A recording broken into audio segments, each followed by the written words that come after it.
Hello, female activists. Hello, Cathy Harry, wellness coach, and anyone new. Hi, hello. Please like and share. So we are here again. This is our wellness playlist, and this is the movement subtopic. And we are still in our series of our safety in motion high-5 techniques. And today is part 3, and we are talking about same side, hand and foot. Okay. So first, though, like we always do, we like to have our um, wellness playlist, and we always have our um, positive quotient repetition. Okay, so PQ reps. And this is to get us in the mood, so to speak. So we will go ahead and you can be standing, sitting, whatever works for you, laying down. And if you want to close your eyes, you can. In this case, actually, we're going to start with the eyes open, as a matter of fact. So you can go ahead and what I want you to do is first off, and I'm not used to being on this chair. Okay, so what I want you to do, regardless if you're standing, sitting, laying down even, is go ahead and think of your nice tall spine. Okay, make sure you're not slouching. And let's go ahead and roll your shoulders back. And now, with something in front of you, go ahead and focus on it. And doing so, what do you notice? If you're able to, I should say, if you're able to see, look at something in front of you, and then with intention, what do you notice about it? What color do you see, or colors? Is light um, showing it in a different way, or what type of light is shining on it? Can you notice any textures?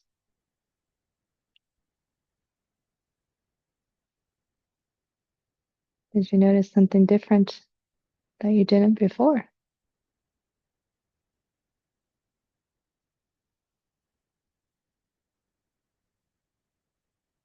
What type of shape do you notice?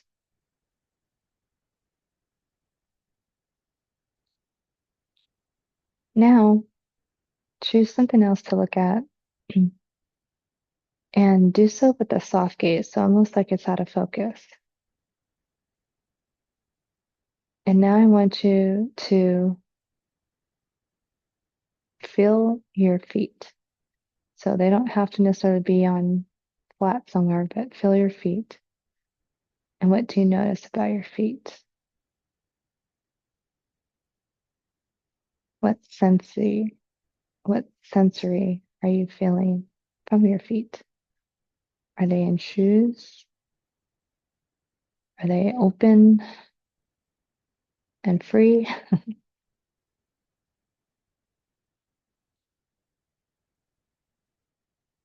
Now, you can feel free to close your eyes if you wish, or keep focusing, or have that light focus or that soft gaze on something. And think about your seat. So, whether you're sitting or standing or laying down, what is your seat up against? What pressure points do you feel?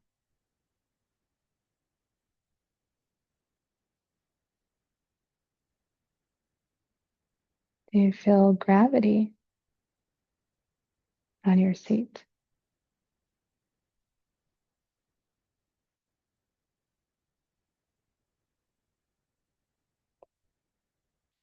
If your eyes are closed, go ahead and open them, blink them open.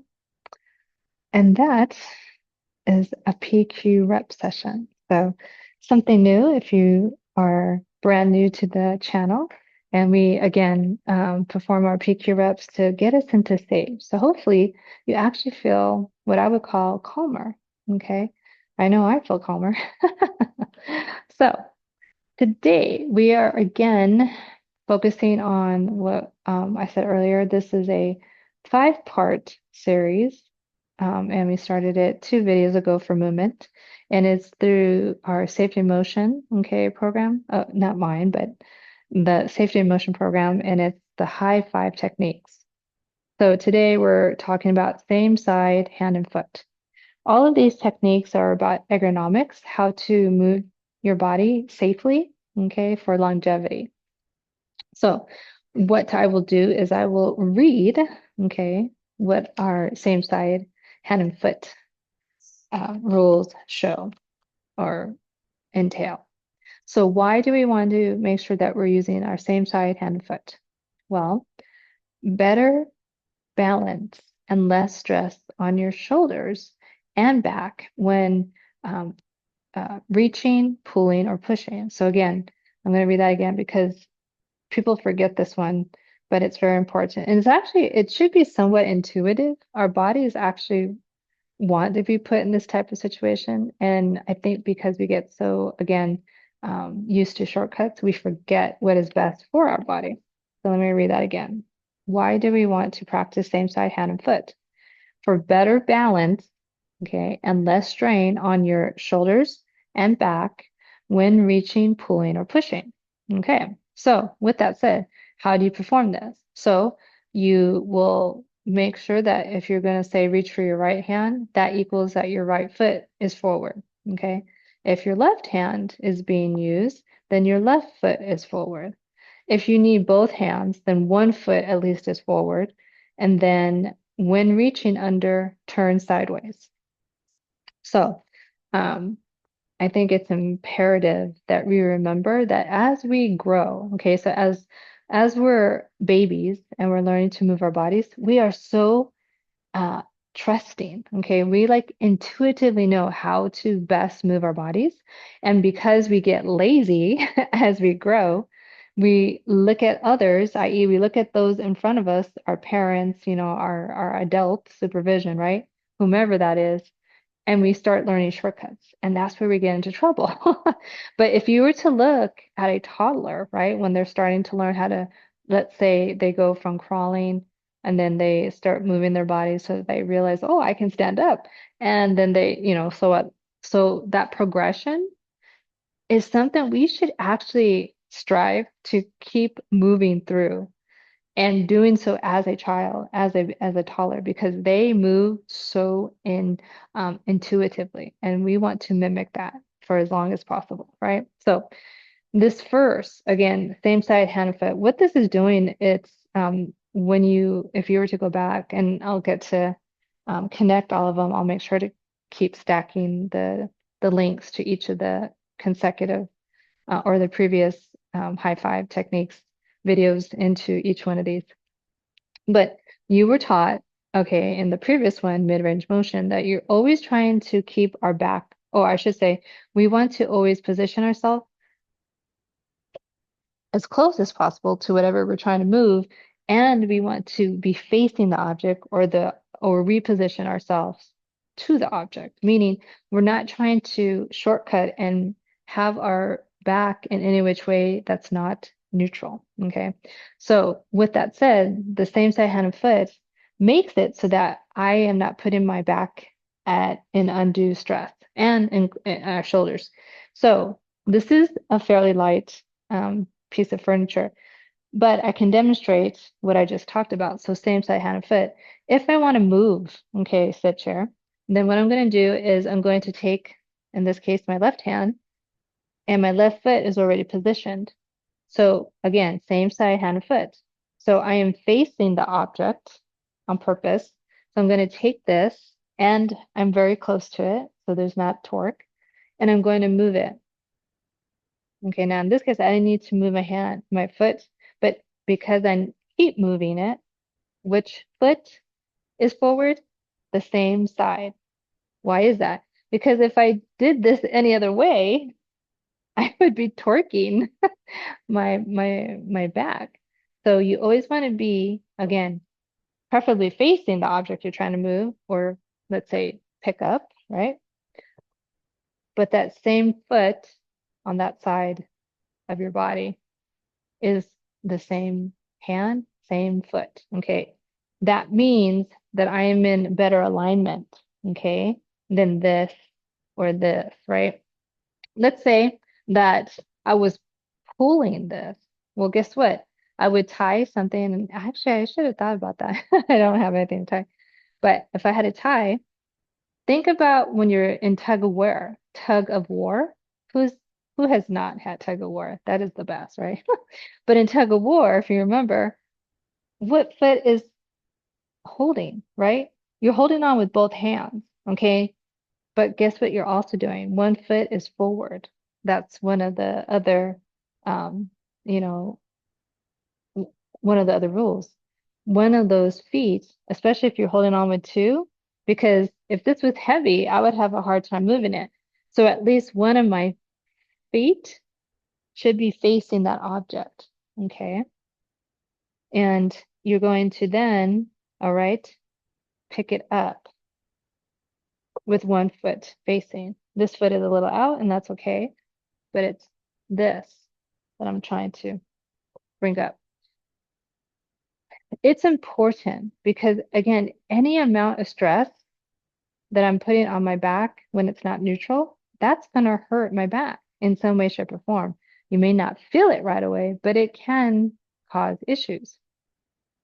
And unfortunately, most people don't have the best posture. I have lovely posture, but others don't think about their posture. Hello, the more that we're crunched like this in front of all of our devices, yeah, that is not good for our back. So this technique, same side hand and foot, can really, really go a long way in keeping you in a much healthier position. Our backs take on so much, and we don't think about our backs. Why? Because we're front facing, right? As humans, we're always moving forward. So we forget about our posterior chain. Okay, this is our posterior chain, the whole from my back of my head to the bottom of my toes. That is posterior chain. Like, so instead of your frontal view, this is the posterior chain. We don't think about, maybe we think about our backside. We don't think about our whole back. And we want to remember that it's all connected. And funny enough, is that your transverse abdominis muscles, they actually are like a corset and they start basically from your spine, okay? And then they travel around like a corset. It looks like a corset and it ends, okay? But it comes all the way like that. Well, if these are weak, which unfortunately a lot of people have very weak backs, it's going to hurt regardless, okay? And so the less harm that you do to begin with, the better off you are. So whenever you're like trying to drag something, right? Again, you're going to be using both your hands more than likely. And if you're not, it's always going to be that same side, hand and foot. So if you're trying to drag this with a line of some sort, this is what it would look like. Okay. In this case, it's light enough so I can just take the hand, brace it, make sure the left foot is facing it still. But it's easy, right? It's a light object, but I'm still going to use the premise of I want this as close as possible when I move it. Okay. Um, I think, oh, okay. So now, and I kind of moved that, not the best, but I knew that I was using both my hands. So one foot and forward, right? So now I want to show you what I was talking about earlier about the bending over part. And you always want to, this is not optimal. I mean, I'm facing the object. Let's say I'm trying to get this ice chest. And I'm going to use one of my hands. Well, I can do that, and it's going to be the same side. It only makes sense, right? Because I'm closest to it. My left side is closest to this object. So why would I try and use the right? But someone might if they're being lazy, right? So if I'm trying to take this item, I'm making sure that I'm close to it, okay? And the left foot is next to it. So same side, hand and foot, right? Now, there are instances though, like I just did with that chair, where I actually want to get next to something. Okay. So again, same side, So I'm going to try to reach for it like this way, let's say. Okay. But it's the same side to my foot, same side foot. Okay. Now, like the chair, maybe I can't get a hold of it from the side. So in this case, I really do have to grab it with two, right? I have to be facing it. So I'm going to get as close to it as possible. But my foot, one of them has to also be facing. In this case, it kind of makes sense that both of them would, but one is back and the other one is forward. So that's what I'm going to use to give me the ability to pick this up. Okay, and when I put it back down, same thing. But again, if this were heavier, I would most definitely be thinking about, okay, how close can I get this sucker before I bring it up? Okay, so again, if it were smaller, I would say, okay, if I need to get under here, it's going to be, again, I'm not going to use two hands. I'm going to say, how close can I get this by using the same side, hand and foot? And then once I've gotten it close enough, okay, now I'm going to use both my hands, right? But again, you always want to think about before you perform something, even how best can I make this work for me? How little can I work to get the object where I need it to be? You never ever want to just go at it without thinking, what's the end result? Too many times, that's how people get hurt because they're not thinking about the end result. They're like, oh no, I want that over there, but they're not thinking about the best way to get there. They're in a rush. Please do yourself the favor and just think about, okay, same side hand and foot. I'm trying to reach for something. Well, why would I like go here and here? No. If it's there, guess what? I have more range if I get my body to do what I wanted to and not strain it, but simply get the same side hand and foot involved. And then once it gets to a certain point, then, if necessary, and I need more strength, then I will face the object, right? Head on. And at least one of those feet are going to go next to it. So again, it is intuitive. Our bodies want this, but we get lazy and we don't do it. So please, please, please, same side hand and foot. Think about, again, the end result. I want this object over here. Well, what is the easiest way and the safest way to get it there? Okay. So with that, I hope that you will practice this and let me know in the comments what you think. All right. Until next time, we will see you again. Take care. Take charge. God bless.